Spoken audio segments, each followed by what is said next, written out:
This conference will now be recorded.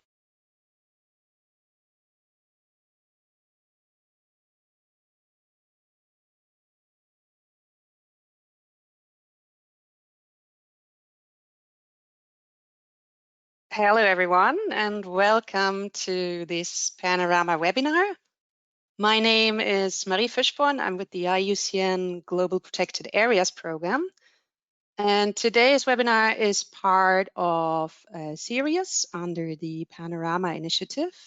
It is hosted by IUCN together with our partners under the ENVISION Project. If you have any questions or comments throughout the webinar, please do feel free to type them at any point in time in the chat box.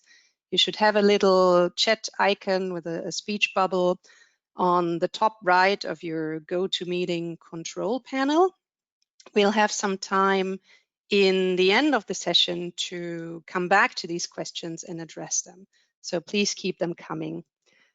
Also, please do keep yourself muted throughout, and further, there is no need to use your webcam either. And finally, just to let you know that this session is being recorded. Here's a quick overview of today's agenda. So we'll start with a brief introduction to the Panorama Initiative, as well as the ENVISION Project. We will then have a quick input on the state of the biodiversity policy debate, both in the European Union and in the United States, as this is very relevant to the project. And we'll then come back to ENVISION and hear a bit more about how the concept of inclusive conservation can help with understanding visions and then moving to assessing the consequences of these visions.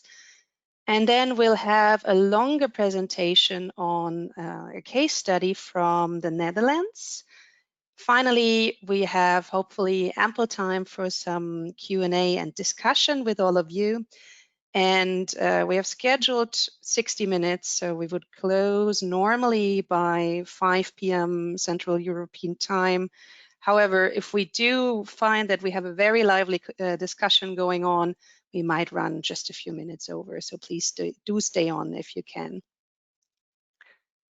These are our speakers today. I've already introduced myself. We'll then hear from Professor Christopher Raymond. Chris is a guest professor in sustainability science at the Swedish University of Agricultural Sciences. He is also the coordinator of the ENVISION project.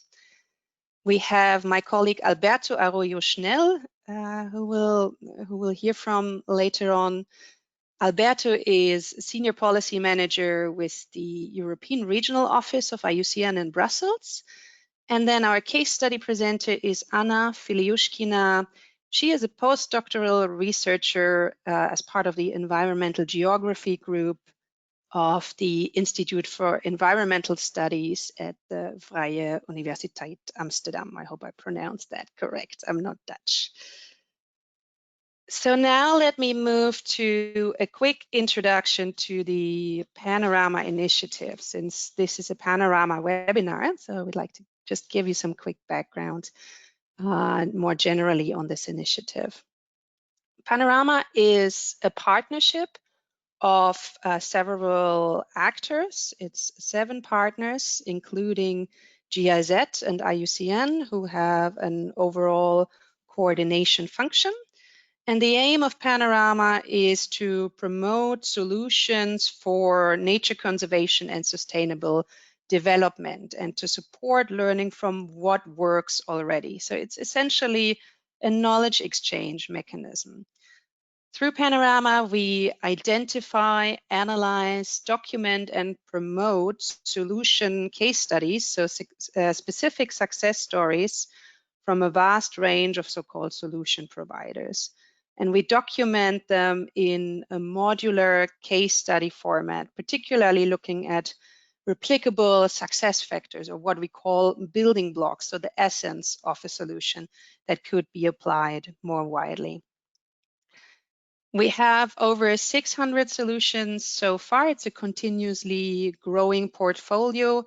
They stem from over 100 countries and have been provided by close to 500 individual solution providers. Principally a wide range of projects, tools, methods, approaches, etc. is eligible, and you can see some very basic criteria here on the slide.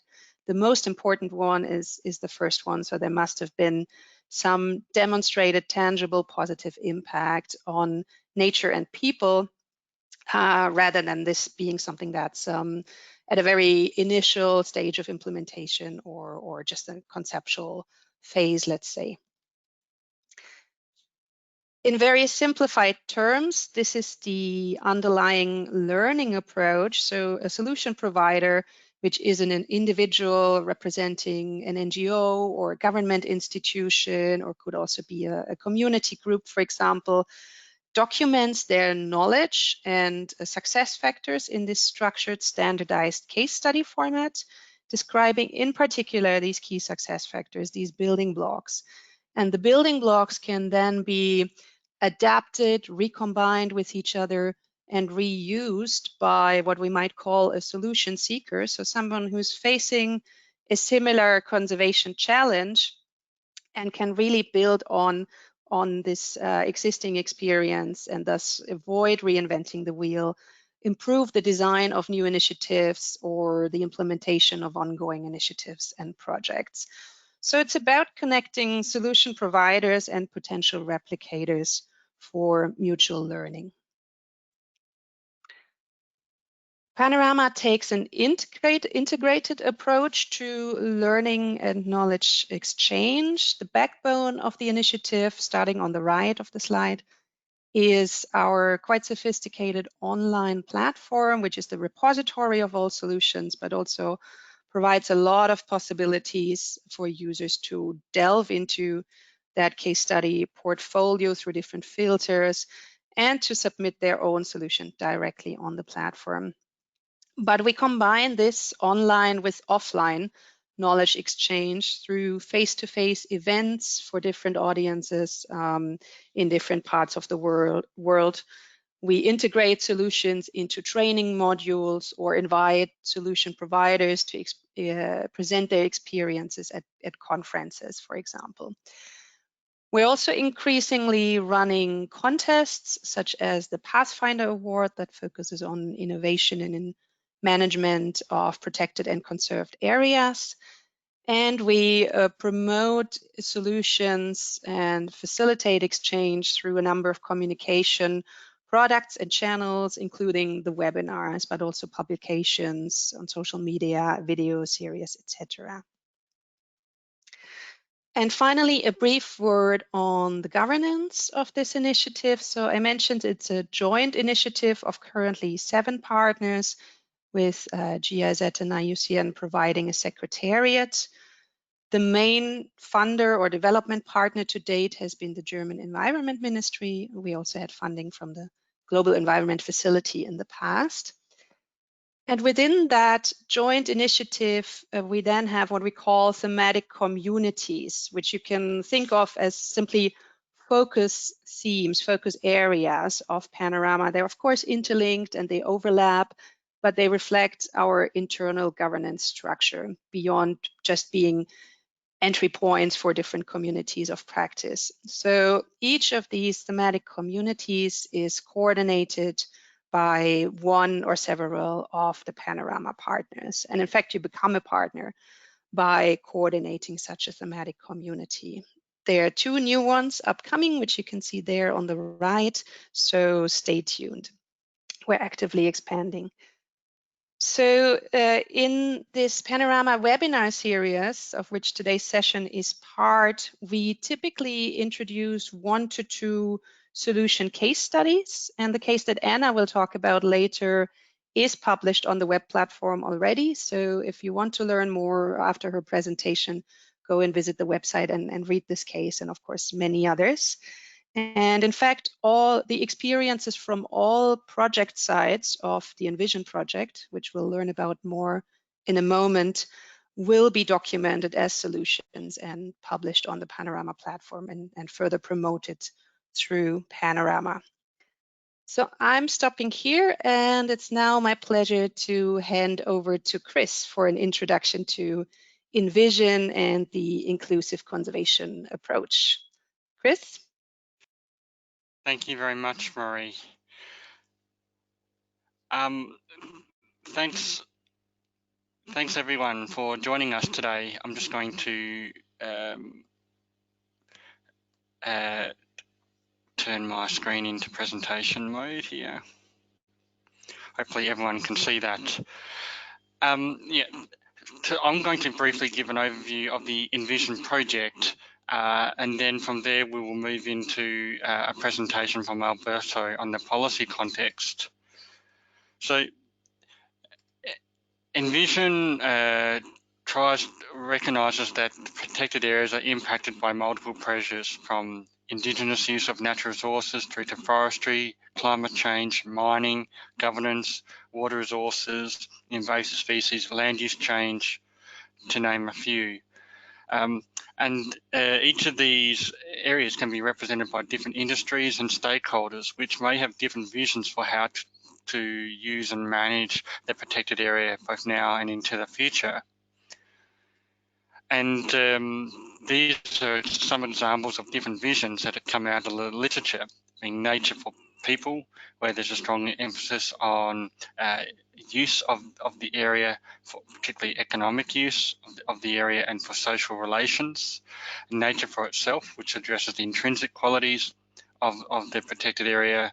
Nature despite people, which is nature in isolation of human needs and wants, and this delicate balance between people and nature, which is trying to balance economic, social and environmental objectives. Each of these different visions is likely to have conflicts between different interests, but also different preferences for management of the landscape. In ENVISION, we are proposing that this approach of inclusive conservation is a way forward, as a way of considering multiple visions and scenarios for protected area management, where we try to find ways to identify and assess multiple visions and look at balancing their consequences across economic, societal and environmental domains, with the goal of improving biodiversity and human well-being, but also connecting people to development of protected area policies and practices. For some reason, and we have a range of partners and funders here, which I've listed through, and it's mainly funded by Biodiversa in partnership with the Belmont Forum and Horizon 2020.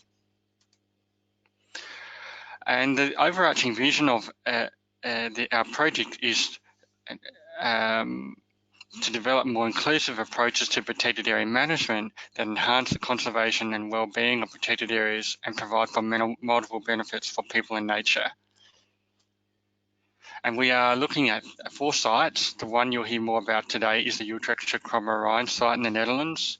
We're also working in Sierra de Guatemala area of Spain, Denali National Park in the United States, and Vosterhaag area of Östergötland in Sweden. And our work is collectively framed as a tree, where we have 6 core processes informing biodiversity and protected area management policy, which is largely driven by IUCN. Then we have this area around considering multiple visions for protected area management and assessing the consequences of each vision, which we'll be focusing our webinar around today. But we also want to draw upon those consequences in future work to understand how people learn and collectively define new visions for protected area management, and then look at the uncertainty associated with these new visions and the power dynamics associated with managing for these new visions for protected areas.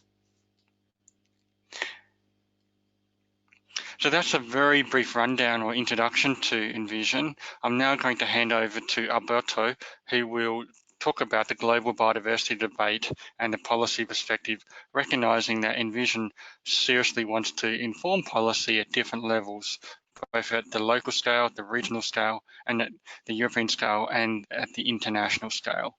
So thank you, Alberto. Hello, thank you very much, Chris. I will keep it short. I only want to give some information about the policy debate. We are speaking about inclusiveness in the context of management of protected areas, and we understand that it's also quite important to see what is happening at the moment in the biodiversity policy debate, both at global and also at European, and also we will see a little bit about the US. Next slide, please. So you are perfectly aware at this moment, at this point, is not possible to speak anymore probably about the super year for biodiversity that 2020 was promising to be. Everything has been a little bit delayed. The IUCN World Conservation Congress now will happen in January 2021. Of course, a number of meetings in relation with the subsidiary bodies of the CBD are also postponed, which means also that the CBD 15 the COP15 of the CBD, in Kunming has also been postponed, although we don't have a date yet. But anyway, during this time, some interesting developments have happened. On the one hand, in January, just before the crisis emerged, especially in Europe, but all over the world, the zero draft of the post-2020 Global Biodiversity Framework was released on 13th of January. This is just the first draft, but just now we have an idea of what we want for the future. At least we have a base for discussion. And probably also more specific. Only last week, only some days ago, the European Union Biodiversity Strategy was launched on 20th of May. Next slide, please. Well, I'm going to say just some words about the US. We have also one of the cases in our project, the ENVISION Project, that is in the US, the Denali in Alaska. Unfortunately, the US is not a party to the CBD, and therefore the federal government has not developed biodiversity policy specifically related to the post-2020 framework, which is now very prominent in the global arena and also in the European Union. However, there are some positive developments in relation with biodiversity conservation in the US.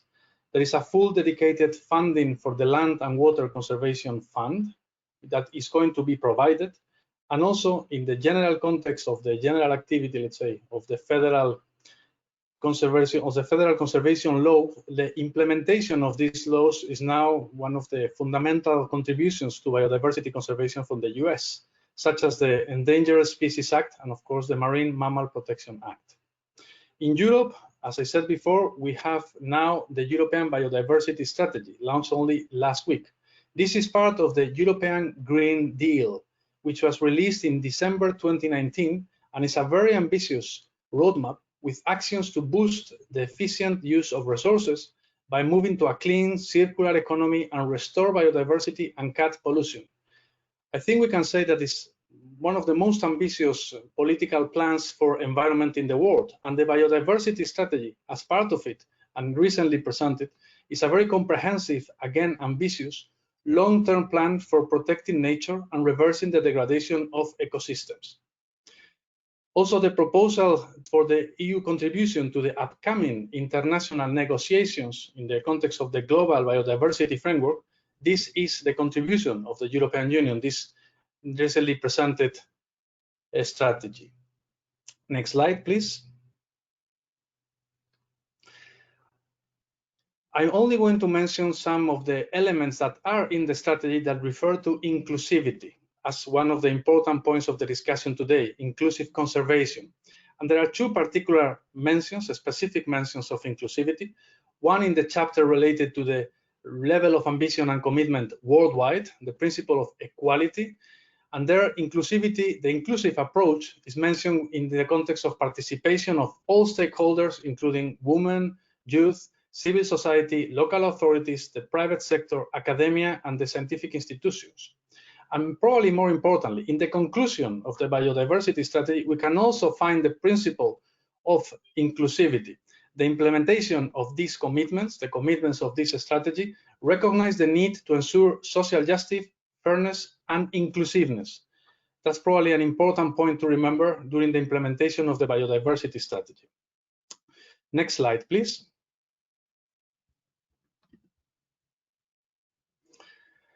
Now, as I mentioned before, the EU strategy It's also the contribution of the European Union for the global discussion that is happening now. Actually, you can read in the strategy that the EU is ready to lead all efforts to agree an ambitious new global framework for post-2020 at the Conference of the Parties number 15th of the CBD. So the EU is ready to lead by example. And also, the Commission is proposing that the EU ensures that the post-2020 global framework includes a number of important elements. For example, an overarching global goals in line with the Sustainable Development Goals, ambitious global 2030 targets in line with the EU commitments as the proposal for the global framework, and a much stronger implementation, monitoring, and review process. Next slide, please. And only some words about the next steps. First of all, I can't emphasize strongly enough the importance of Europe leading or being an ambitious leader in the preparation for a future global biodiversity framework. Of course, anyway, the EU by itself will not be able to solve the issue, not even in Europe. All countries, including the European Union member states, will have to show an ambition, an important ambition at national level. And in the European Union, some concrete actions will need to be defined still to understand exactly what we need to do at EU level and at member state level. And finally, we need also the support of some institutions that are going to now react to this strategy that now the European Commission has presented, including the Parliament and the European Council. This way, we will ensure we have a proper implementation also of the biodiversity strategy. And as I said, inclusive with all the stakeholders involved. And with this, I stop here and I give back the word to Chris. Thank you.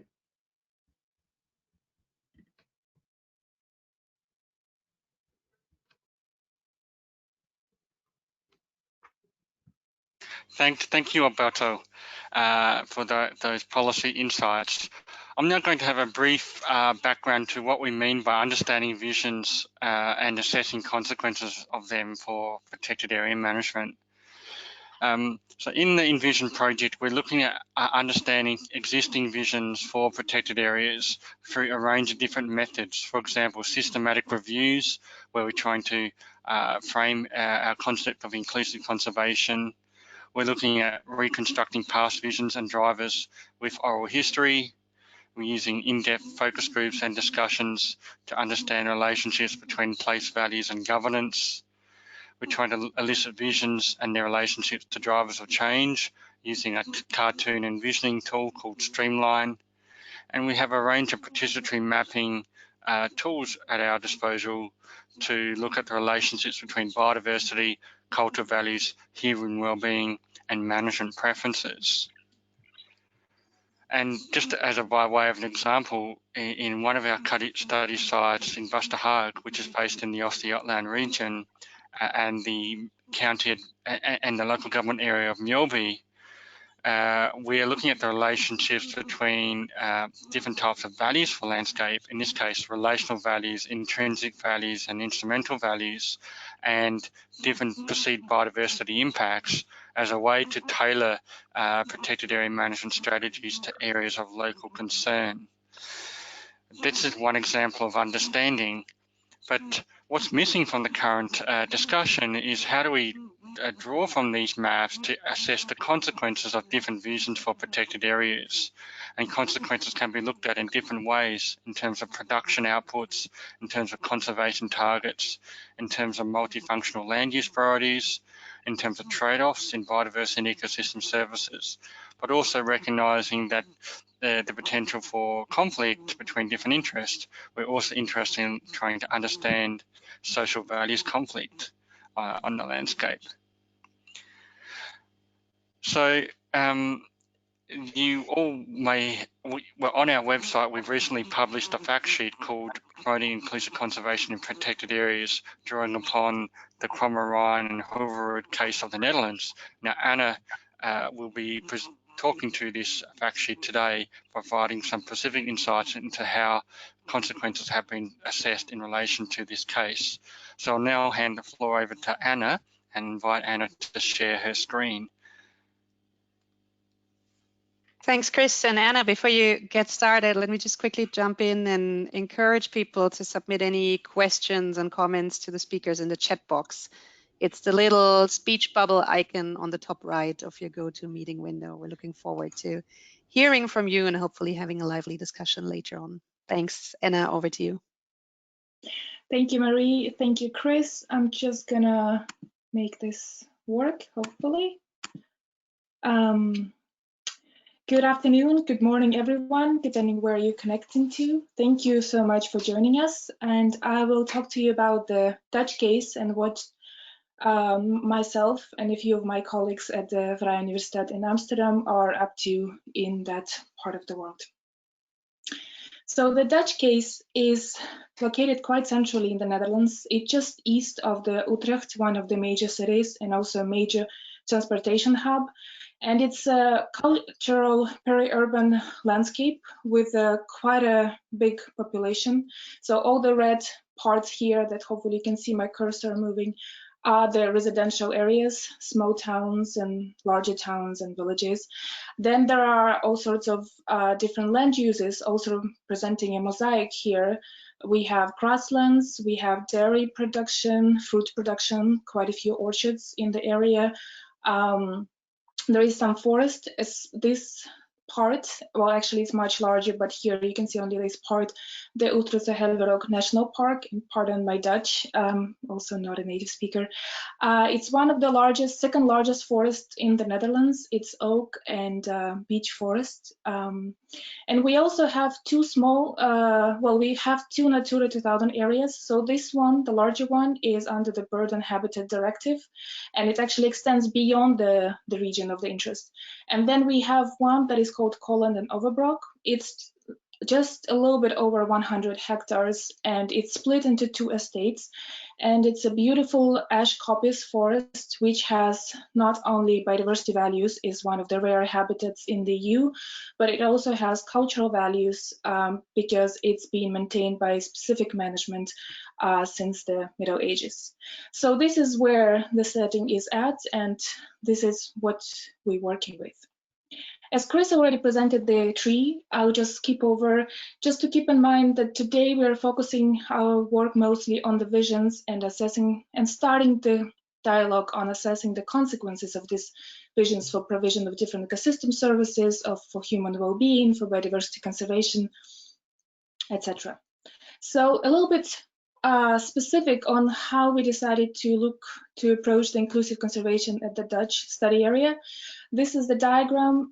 We started, of course, with data collection that will lead to identification of main visions, and then the quantification of different trade-offs and conflicting interests starting from there, that will have two parts. The one that is based on the stakeholder perceptions and preferences, which I will present to you today, and then go into the more assessment of the physical processes and answering the question, what if, is it possible even to happen, and what kind of trade-offs we can expect there. And this is largely the work for the rest of this year, and next year we are going into the workshops, hopefully in person, with stakeholders and discussions and co-development of shared visions. Along the way, we might also collect more additional data. For example, as we speak, one of our master students is collecting data through an online survey on subjects of landscape change and how people see it. But moving on to what has actually been done already. So last summer, when the ENVISION started, my work started in the Dutch case study area, we started data collection using the streamline approach. It's this canvas, the examples that you see on the slide here. It's a cartoon-based narrative approach developed in anthropology, where we take our interviews through a journey, and they can draw themselves, or they can we draw for them the answers. And it's a bit more interactive than the usual strict interview protocol, and it's more engaging for them to that way. And actually we had quite a lot of good feedback in terms of how much more interactive it is or interesting it is for the participants to use. The idea behind the survey was to see how the different actors and people in the landscape, how they see the landscape, what is important to them in this landscape, what the functions, competing functions are they aware of, and specifically how do they see multifunctionality. Now, usually there are these kind of surveys are done on people recreating in the areas or representatives of NGOs or local governments. And we've approached both of these categories, either at the popular green recreation areas, nature recreation areas, or their offices when it came to the local governments, people, or NGOs. However, we also wanted to target specifically the local residents whom we might not meet at the recreation spots. So we also did sampling at the local town markets in the area. So here's what we got. We got 4 visions elicited from the interviews. And the first one is the inclusive cultural landscape for sustainable living. It's the epiphany of balancing act where the different land uses and different interests in the area are essentially balanced, such as agriculture, biodiversity conservation, recreation, tranquility, which is a big theme in the Dutch case study. And the idea is that different actors are working together, jointly collaborate in order to have a more integrated approach to landscape management. You could say this is the most multifunctional holistic manifestation of multifunctionality. And of course, the nature areas, both smaller ones and the larger ones, are restored and maintained. Then we have a vision, a bit of extreme vision, which is present in the area with its agricultural history, is so-called productivity-oriented landscape. This is, of course, where the agricultural production, be it organic or intensive approaches, like more traditional intensive approaches, or some energy production that could be coming into the region more, are the dominant and the driving interest in the region. Then, of course, the sustainable forest management is still happening in the national park, and the biodiversity conservation is a minor interest, but it's still, they are segregated to individual small patches that it contains. The other vision that came up quite often was the peri-urban landscape of convenience. And it's no wonder, since this area has almost 90,000 inhabitants, and Utrecht being a quite big transportation hub located centrally in the Netherlands means that there are quite a few commuters who would live in this area and say work somewhere else. And the area has quite a few of the perks of the tranquility and etc. So this vision is tailoring more towards them, and the respondents spoke here of the extension of the road network, the transportation options, of course, the infrastructure development, and etc. Nature here is again more to the minimum side as the previous vision, but still, of course, it is present in the area. And then there is the final type of the vision that we saw in people's responses, is the environmentally friendly landscape, where the environmental concerns are at the center, and biodiversity conservation efforts are not only at the designated nature area, protected areas, but also in the agricultural areas. So a lot of the agriculture production has been shifted to organic farming, and then the local produce is being bought by the local residents. And of course, the other issues such as carbon sequestration in forest management are quite, and the climate considerations in terms of agriculture management are also quite prominent here, and as well as the tranquility of recreational experience, as opposed to more of a walk in the park kind of experience that you could see in the previous vision. So these are some of the broad strokes of the visions that we observed in the area. Going to another question that was one of the questions that we posed to the respondents was what conflicts they see in the area. And here you see the word bubble that gives you an idea that one of the main ones were between biodiversity and some of the provisioning services. So for example, construction of new roads, or agricultural interests, or construction of new residential areas, or the renewable energy in terms of windmills or solar panels. You can see a second block quite prominent here, which is interesting, it's related to tranquility, recreation, and aesthetics, and how those could be in competition with the more traditional provisioning services such as roads or renewable energy, or in competition between themselves, which was interesting insight for us to know how all of these could be connected, and it's just not a two-way street. So from there, we wanted to go a little bit deeper, because this is more the picture that you would get from all of these interviews, a more general picture, but we were interested to see the nuance, how different subgroups of our respondents could be seeing things differently, and what could be affecting those differences. So what we did is we focused on the multifunctionality. By multifunctionality, we mean presence of multiple landscape functions, and that's how it was presented to our interview subjects.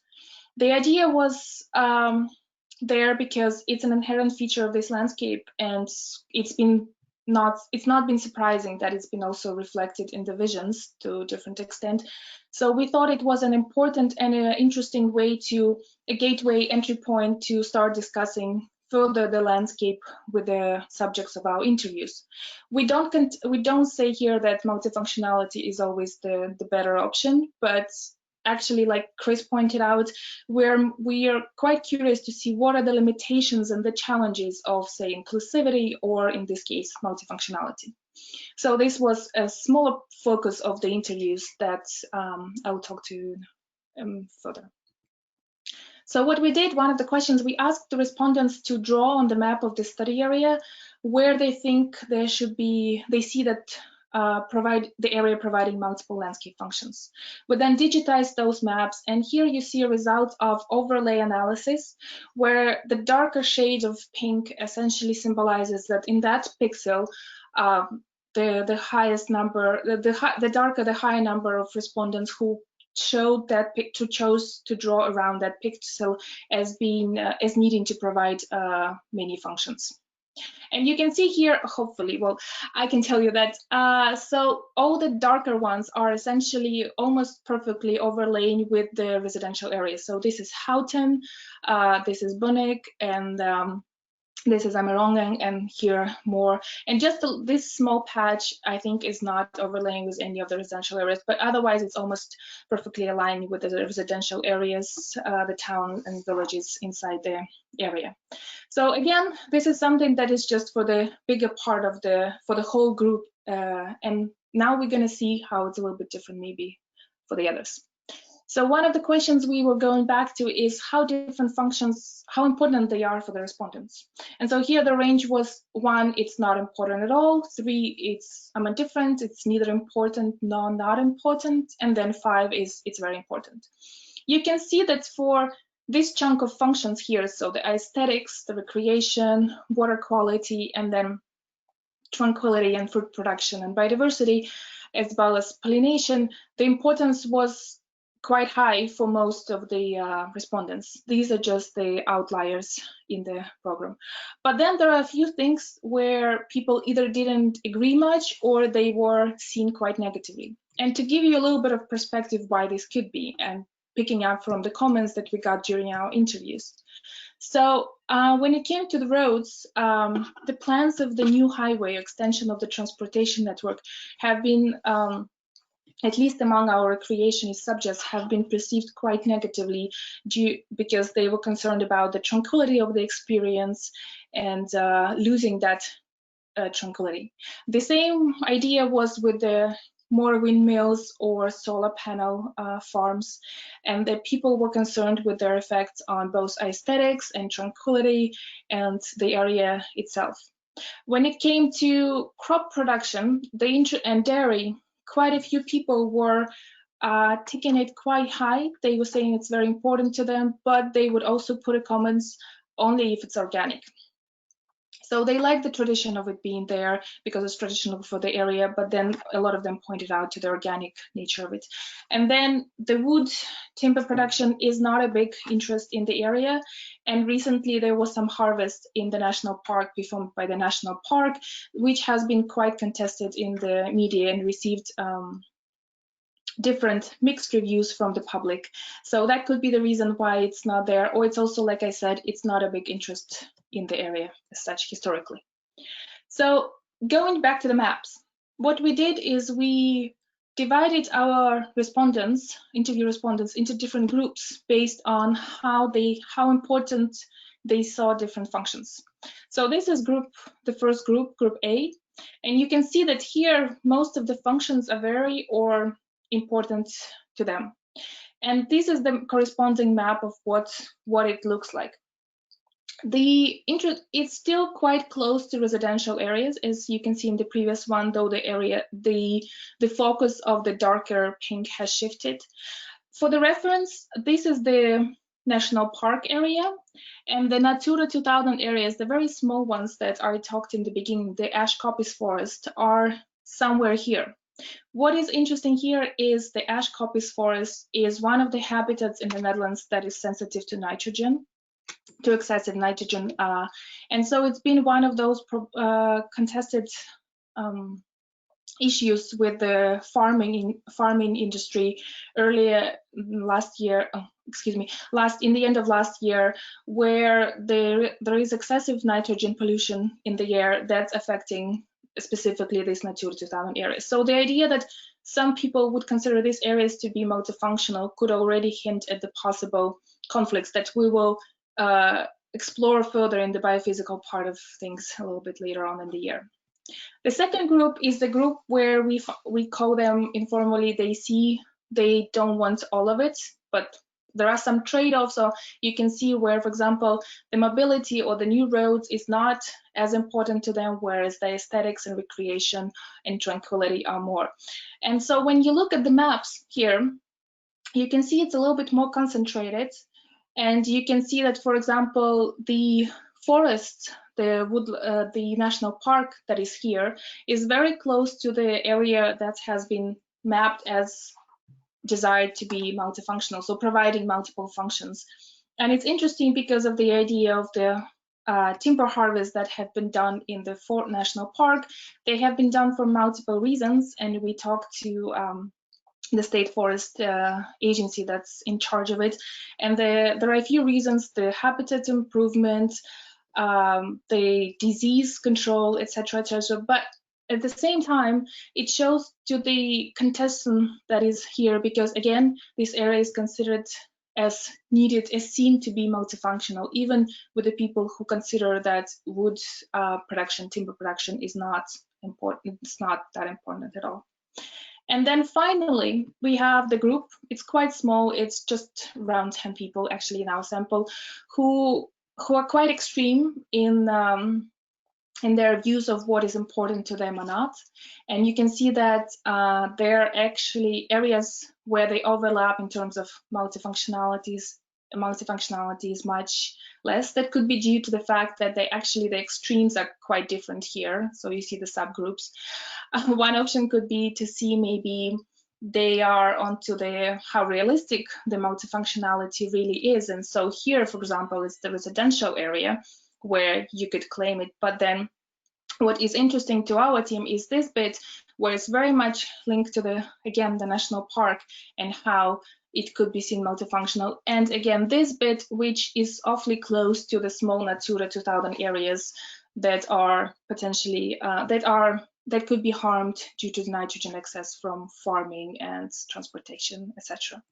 So these are some of the insights. And if we're going back to just the normal map of the study area, and I do realize the national park area is much larger, but for the sake of this interview, it was delineated at this border. So that's why you see the border here. So again, you see these two small Natura 2000 bits here, and then the issue of nitrogen pollution and nature. And then what I wanted you to see in this map and in this slide is the so-called the many faces of trade-offs and competing functions. So you could, on one hand, we have the timber harvest versus the public image, but it's actually not as simple as that. It's much more dimensional than we would think from the beginning. There are considerations of habitat development, the considerations of climate change mitigation. There are considerations of safety, of public safety, because the trees might be too old, or they might be attacked by, say, bark beetle. So all of these considerations need to be taken into account, and it's not as simple, the dialogue. Then, of course, there are things that have been talked about, is the whole contestation between different actors. So the visitors who come here either from Utrecht or other parts of Netherlands or from abroad versus the local residents. they might have different interests and they want to see the area differently, and who to go with is something that adds to the complexity. Then of course we have the tranquility that we heard about. We even have the discourse between the bikers, and here I mean cyclists, and people who own cars and who drive cars. And some of the roads in the area are quite narrow, so it's quite difficult, and you have the bike path and maybe one lane for the cars, and there's quite a bit of contestation there. And then of course there is the whole idea of the cultural identity versus new development, and the cultural identity of the farming and climate change. So all of these things are adding to the complexity of already a mosaic complex landscape. So to finish off with some kind of insights or some implications, that if you wanted to take one message, that would be it. The conflicts are rarely one or two-dimensional. We often see the complexity unfolding more and more the closer we look in. So using the inclusive conservation approach and testing this particular way in the Dutch case study, we want to go deeper into identifying and examining the different conflicts from a variety of perspectives. So it's different actors, different landscape functions, different spatial and temporal scale. Like I said, we have a master's student working now on the perceptions of landscape fragmentation and landscape change over the last so many years, and something we would feed into our visions and quantification later in the year. And so the idea is that today my presentation was focused very much on the social bits, on the perception, the preferences, and in the coming months we'll be developing more of the quantification of biophysical processes to support that, and then to jointly discuss it, use it as entry points for engaging with different stakeholders, in the hope that we can co-develop the more holistic approaches, management approaches, to balance various interests. That's it from me for now. I'm passing on to Marie. Thank you, everyone.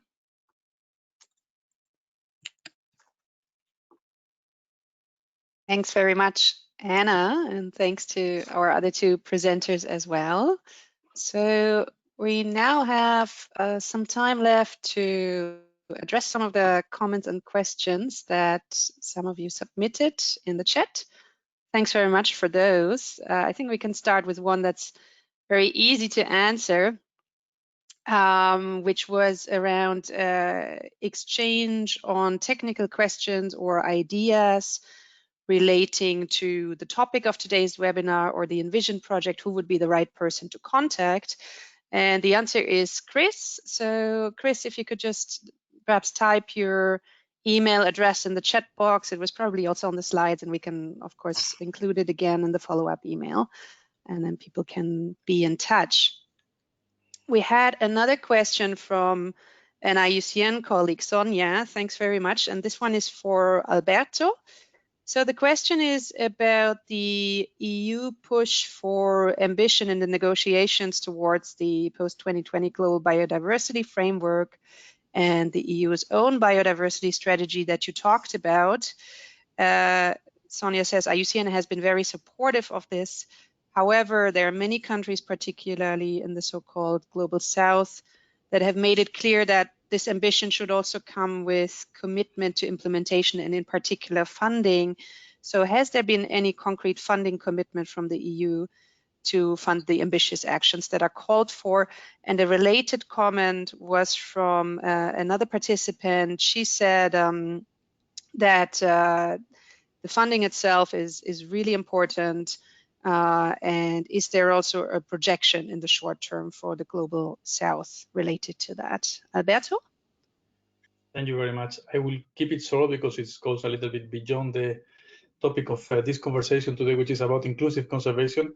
But yes, I want to emphasize again that this is a welcome strategy. The EU Biodiversity Strategy is positive. It has a high ambition, and this is helpful already per se because it's providing an example for the rest of the world. And this includes also some commitments in terms of funding. In concrete, it's mentioning that at least 20 billion euro per year should be unlocked for spending on nature in Europe. This is again a good example. Of course, again, this is not completely clarified. It will happen, but there is a figure that is set by the Commission, and that is helpful. And secondly, for the global arena, which is the question about, well, as said, the example is already there, But there are some sentences in relation with resource mobilization and funding beyond Europe. I can say that they are extremely promising. I am not working for the Commission, so of course maybe there is more here than I do not know. But what is in the strategy at the moment is the reminder of the previous commitment from the EU, where it was double the financial flows to developing countries for biodiversity, and a sentence that mentions that the EU is ready to continue working with its partners and further increase its support post-2020. So we can only say that we hope that this will happen, and of course, ambition needs to be also joined with practicality and really financing support.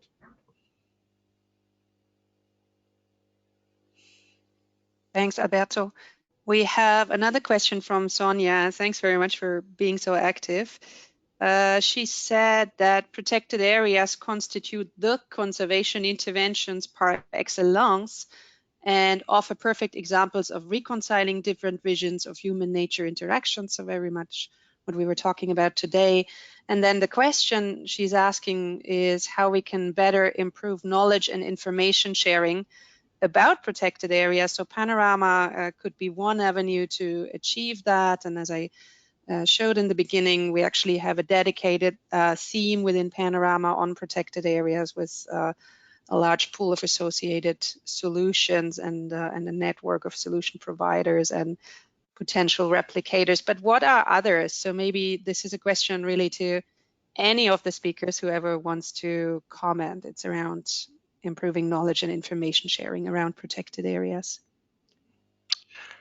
Marie, perhaps could start with that by perhaps challenging the first assumption that protected areas are the excellence of inclusive conservation, because, for example, in the Swedish site, we know that Natura 2000 sites were designated and local landholders and other stakeholders were not on board with that vision and are still trying to work out how they can relate to these Natura 2000 sites. But to get to the specific question, I think knowledge and dissemination can occur through multiple different levels. For example, Europark, which is a sister organisation of IUCN in Europe, has a very strong communication dissemination portal regarding best practices for protected area management across Europe. Panorama Solutions offers some details around solutions for protected area management globally, but maybe I'll defer to Alberto for other examples that IUCN is involved in around knowledge dissemination. Well, I will mention here, I'm sure that most of you are familiar with the World Commission on Protected Areas, which is a huge network of experts working on protected areas all over the world.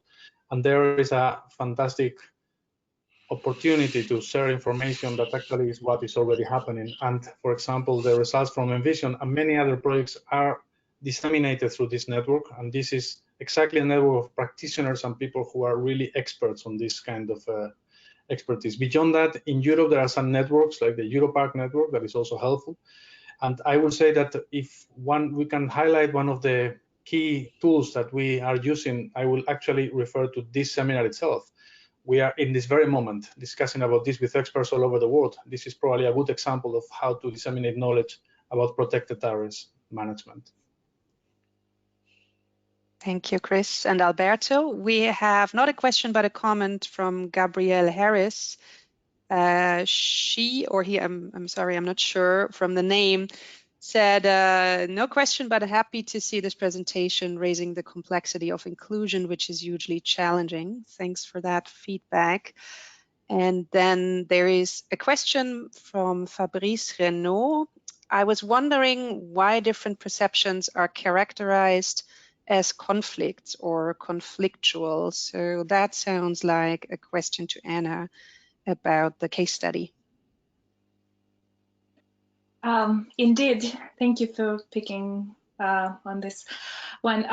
Actually, they might not be. That is true, and I guess I should have been more explicit here. We contextualize them here as competing because the whole point, we wanted to see what are the competing functions, what could be the competing functions. They might not be.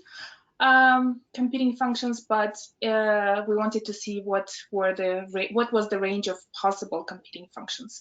And some of the visions actually are a little bit more of a boxes, whereas people, if you ask them, they would probably put themselves a bit somewhere in a bit of everyone or a combination of them. So in that sense, it's a bit more complex than that. And of course, when we put things into boxes, as we often try to, it's a bit, I guess it loses a bit of it. But thank you for the points. We'll definitely keep that in mind. Thank you. And we have a lot of questions still coming in. That's great. Thanks, everyone. Another question from Sweta Priyatamadi, who is asking whether there is funding available for research collaborations under the ENVISION project, at least on some common areas or thematic groups which you have mentioned. That's probably for Chris to answer. Yeah, and well, unfortunately, no direct funding through ENVISION, but we're certainly open to partnerships and also open to research exchanges and visits, should that be of interest. We also have our knowledge alliances, both local site and intersite knowledge alliances. There is some funding through there for travel and for engagement in Pacific sites. So yeah, please get in contact with me with the email address I shared earlier to discuss those opportunities. But we're really looking at collaboration on existing projects rather than starting up new projects at this stage. Okay, we have a question from Carol Martinez, who's my colleague here at the Global Protected Areas Program. Thanks, Carol. She is asking Anna, who mentioned more holistic, in inverted commas, management, whether you could please elaborate a bit more and what would be a deliverable of the project in relation to more holistic management. Thank you so much again for the question. So it's actually our hope that during the workshops next year with the stakeholders in the region, we will develop a set of shared visions. And while developing those visions, we also would like to explore different pathways, essentially, which could be, in a sense, large strokes of management options towards achieving those visions. So depending on how that goes, we hope the hope is that that would be one of the deliverables towards the end of the project, towards the end of next year. Perhaps then another webinar here. Thank you. Excellent. Then we have a question from Peter Prokos, who's referring to Alberto's presentation on the EU Biodiversity Strategy 2030, which states 20 billion, is that correct, euros funding for nature or funding need. Shouldn't some of it be used to produce incentives that Panorama solutions get replicated? Will Panorama have a focus on this question? Alberto, do you want to take a stab at this? And maybe then I can add to it, or vice versa, as you prefer. Well, I mean, I can only say that that would be fantastic. But in principle, what we have is a big figure for a lot of actions that need to be made. But maybe I will leave it there. Yeah. And thanks for the inspiration or the food for thought in relation to Panorama, Peter. Well, no, not specifically, but in principle, obviously, that's our aim, to see existing successful approaches in conservation be replicated and linking to strategies such as the EU one. Then we have a question from Sue McDonald, who is asking about more information on how you mapped in the Dutch case and how the data was graphed. And she's also asking about the cartoon questionnaire, whether that is available. Anna, I don't know if you want to elaborate on this now, or if there's instead maybe a link that you can share or point to where more information on this would be available. There are some bits and pieces and different parts, but actually I'm just going to share my email, and feel free. This is the data we're analyzing now, so I'll be happy to discuss it. I'll just share it in the chat, so if anyone wants to see those, just feel free to get in touch with me. Thank you. Yeah, maybe if I could add here, we have also the fact sheet that has been recently developed and has some information about Streamline there. So you could find some information and links in this fact sheet. Yeah. And I'll just elaborate on that, the fact sheet can be found on the ENVISION website under impacts. It's just been recently published there, so that's where to find the fact sheet. Okay, and we're at the full hour now, so I'm just going to take one more question and we'll follow up with others who posted comments or questions that we haven't been able to address. But the last question is from Natasha Moniz. So she is asking, how can nature conservation institutions across Europe come together to define protocols for tourist entertainment activities in nature parks, in addition to those recommended by who? How can we check the number of groups visiting the area so as not to potentiate large groupings of people, even if we can use drones, for example? There are areas where drones are not allowed. How should we control these? So I think this is building on some aspects that Anna mentioned from the Dutch case study, but asking a more general question about tourism management. Whoever wants to take this. I could probably start, and I think it also relates to the social justice question later in the chat, that I think we have a lot to learn from the United States here around how they count visitors in parks and other protected areas. They have a range of technologies to track visitor numbers and visitor motivations, which in my view, European parks lag behind on. And one of the reasons for that is that the differentiation between public and private parks in the Europe is very different to the United States. But I think we need a coordinated approach, and this can only happen through bilateral arrangements. And one would hope that the Green Accord, which has recently been set up linked to the European Biodiversity Strategy, could help support this. But there could be other options available as well through other bilateral arrangements. But there are issues using drones. There's issues of privacy, security, and human research ethics that need to be considered. And in addition to issues of general data protection regulation, which is the data protection laws of the European Union. I don't know whether Alberto or Anna want to add to this at all.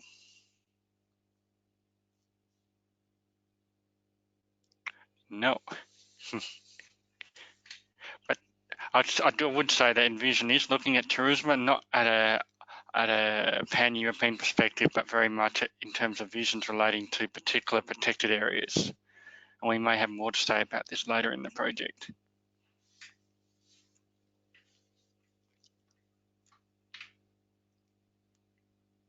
Okay.